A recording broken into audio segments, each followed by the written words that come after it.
আসসালামু আলাইকুম রহমতুল্লাহি ওবরাকাত। সম্মানিত দর্শক শ্রোতা, আপনারা যে যেখান থেকে দেখছেন দেশ এবং প্রবাস থেকে, সকলকে ধন্যবাদ জানিয়ে শুরু করছি আলহামদুলিল্লাহ। আপনারা দেখতে পাচ্ছেন একটি হাফিজিয়া মাদ্রাসার জন্য ছাত্রদের জন্য কিছু কম্বল ক্রয়ের কার্যক্রম চলছে আলহামদুলিল্লাহ। আপনারা দেখতে পাচ্ছেন বাইতুল ফালাহ হাফিজিয়া মাদ্রাসার ছাত্রদেরকে শীত বস্ত্র উপহার হিসেবে দেওয়ার কার্যক্রম চলছে আলহামদুলিল্লাহ।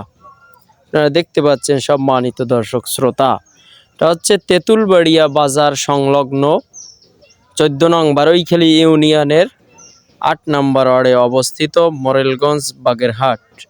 সম্মানিত দর্শক শ্রোতা, আপনারা দেখতে পাচ্ছেন ছাত্রদের মাঝে শীতবস্ত্র কম্বল উপহার হিসেবে দেয়া হচ্ছে আলহামদুলিল্লাহ।